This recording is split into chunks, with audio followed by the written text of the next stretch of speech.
What's going on, everybody, and welcome to episode 49 of the Book Binge, where on this episode, we are talking about what I read in December and what I plan to read in January. This is the final reading wrap-up of 2022, technically speaking, since I'm covering what's happening in 2022. It is the first TBR of 2023. I'm excited for this year, generally speaking. I'm planning to take things a little bit easier this year, not have as many read-alongs going on, even if two of the read-alongs that I did in 2022 were technically mine, even though one of them was hoisted on me after I volunteered to take over when somebody else decided they didn't want to lead it anymore. Regardless, I'm excited to get into what I am going to be reading this month, but first, we've obviously got to start with what I read in December. Now, December was a pretty slow reading month for me, all things considered. I started working a lot on things that were going to be happening and changing this month for the channel, so I didn't have as much time to read in that regard, and I also took plenty of time to do some gaming and relaxing and stuff like that since the school semester was over. I don't have a school semester starting for a couple more weeks at this point, and obviously Christmas and other family-related stuff like that, so I was taking December a little bit easy on the reading front. However, I did manage to get all of the way through Demon in White by Christopher Rocchio. There's the UK and there's the US editions. This book was amazing. I really enjoyed it. I'm not going to talk a whole lot in this section because, well, when we get to the next section of this, you're most likely going to know what's going to be on there. Next, what I read in December was Christmas Carol and Other Christmas Writings by Charles Dickens. I was originally just hoping to be able to fit in A Christmas Carol, but when I got this collection, I decided I might as well read all of the writings just to be able to mark the entire collection as read, both on Goodreads and both in my mind, so I don't feel like I have this kind of unfinished thing going on here. There were several stories in this collection. Well, there were a few stories, and then there were a few, as the title suggests, writings that weren't exactly stories per se. I really enjoyed The Story of the Goblin Who Stole a Sexton. I really enjoyed A Christmas Carol, which is a lot more thematically dense than I had actually expected it to be.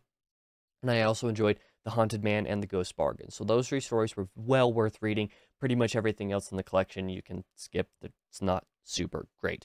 However, those three stories were really good, and in fact, Chapter 1, especially of The Haunted Man and The Ghost's Bargain, is probably my favorite part of the entire collection, just in how it's written and also for thematic purposes. But A Christmas Carol is very good as well.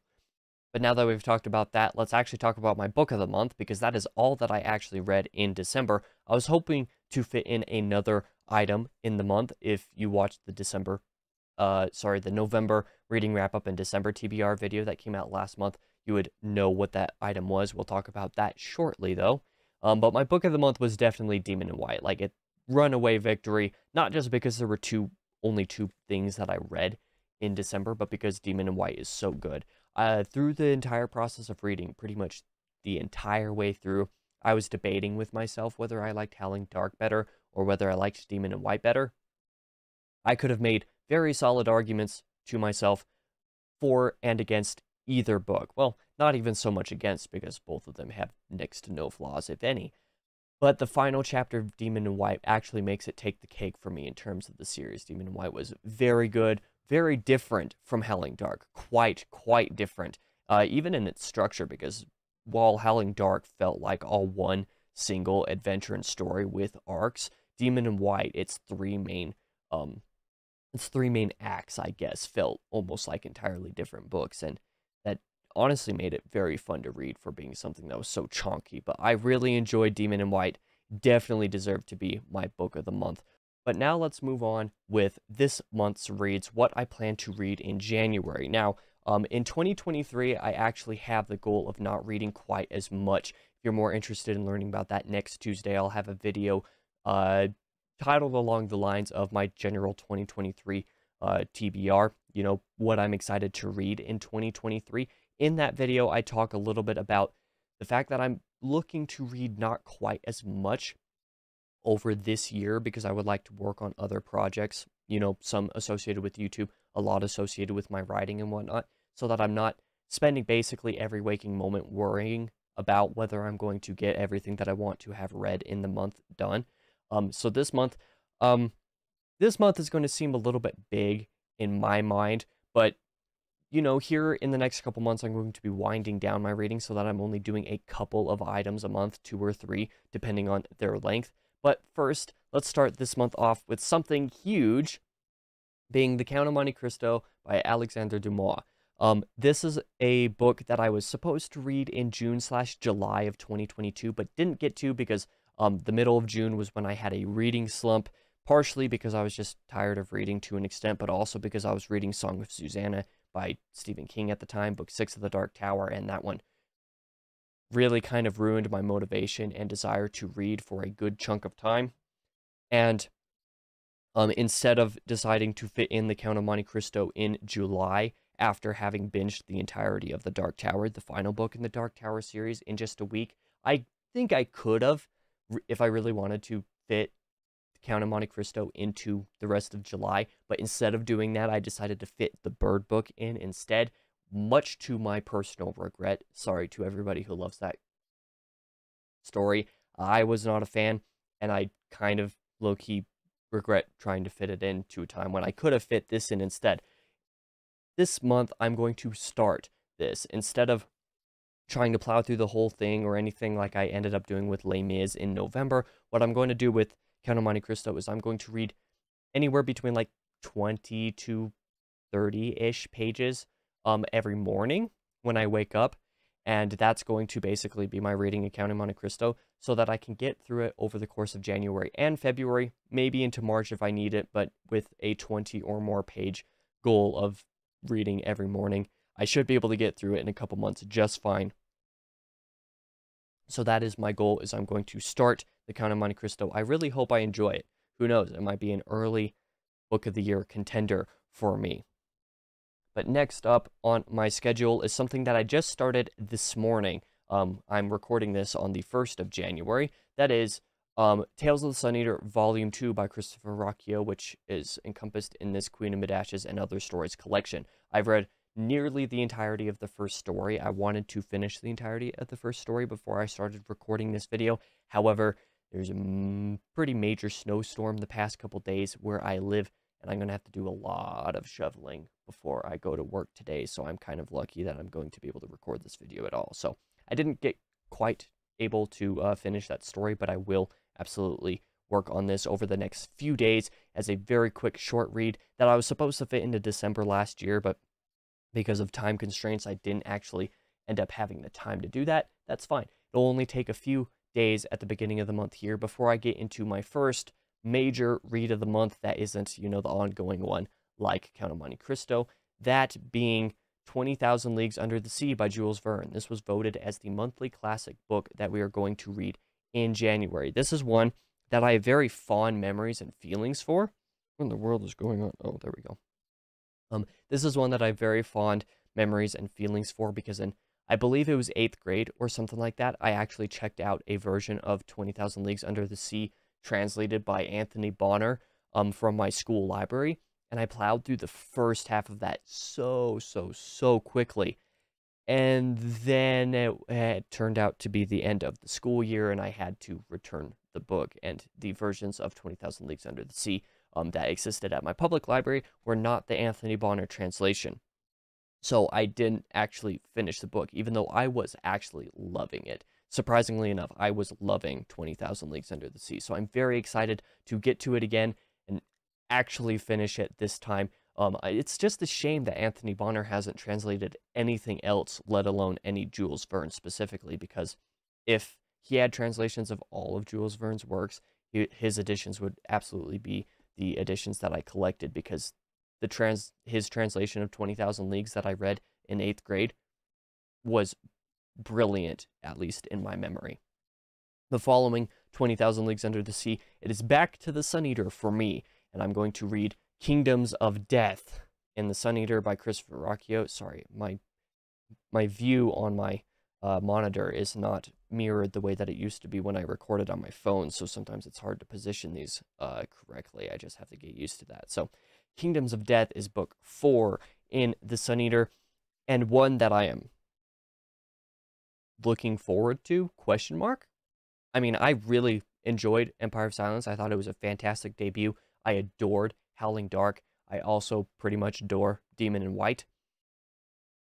But from all of the things that I've heard of Kingdoms of Death, I'm probably going to have about 15,000 aneurysms while reading this book compared to, say, the 3 of them that I had while reading Howling Dark.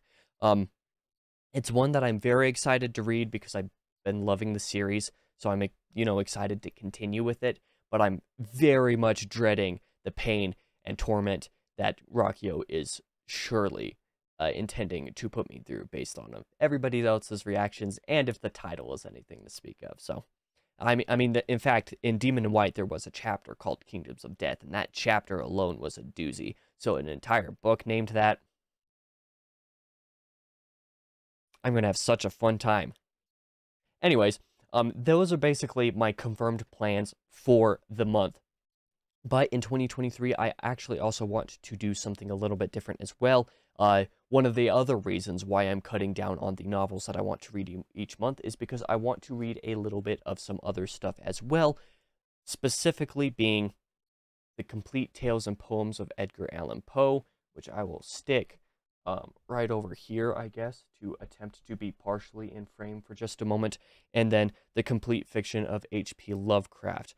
I would like to get at least one short story from each of these authors, and, anywhere from 1 to a handful of poems from Edgar Allan Poe read every single month of this year, just because, these are authors that I've always wanted to read more of, and I've actually had experience with several of Poe's stories, and I really enjoyed what I read of his. And because of this, I would like to be able to read these, but I don't know if these 2 authors are people who I would like to, just like take a month and read the entire collection, because that'd probably be a bit much. So instead, I'm going to take them a little bit slowly and do short stories independently, and who knows, maybe after a little bit of time, after I've read enough stories, maybe I'll do like little mini reviews or something like that to do on the Book Binge on Thursdays when I don't otherwise have Thursday episodes to come out. That's an idea that I've had floating around in my head. But in terms of Edgar Allan Poe, I would like to get through a few poems of his, one of them being O Tempora O Mores. If I'm pronouncing anything from either of these incorrectly, I sincerely apologize. I would also like to read To Margaret and To Octavia, so 3 poems from Poe, because the first one of those is a few pages, but the others of those are really, really, really short. So, like, for example, let's show you.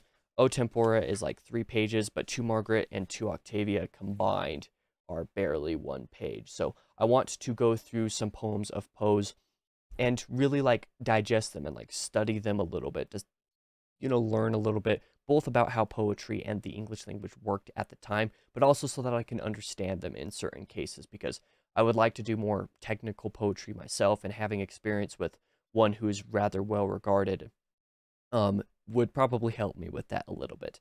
But then those are the poems that I want to read, but then I also want to read a few short stories as well. I would at the very least like to get through the short story. I'm going to butcher this, and I apologize. Metzengerstein by Edgar Allan Poe, which is don't know what it's about, but that's one I would like to get through. And if I'm able to get through Metzengerstein, I would also like to get through the Duc de l'Omelette. The Duc de l'Omelette. That's probably horrible, horrible, horrible pronunciation, and I apologize, especially to anybody who speaks French. I'm sorry.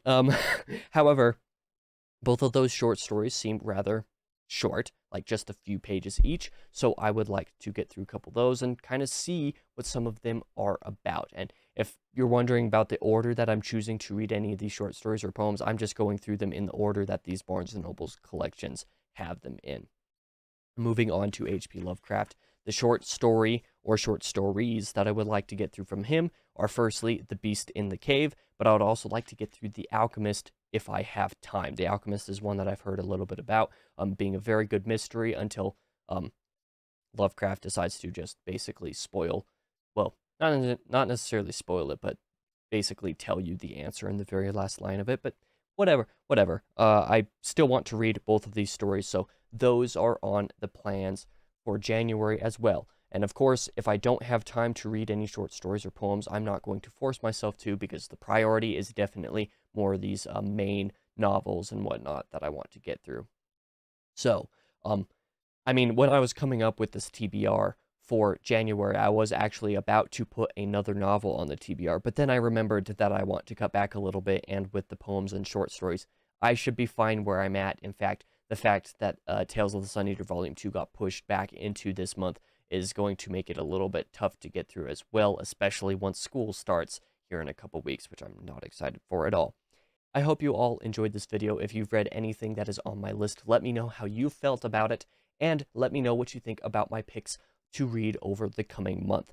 So, with that being said, thank you guys for watching again. I appreciate all the support. I'll be back again tomorrow, actually, with my December wrap-up video. So January's State of Affairs will be coming out tomorrow, and on Thursday, I'll have my top 10 books of 2022. So if you're excited or looking forward to either of those, I hope you check them out. Like I said, I'll be back again tomorrow in the next video.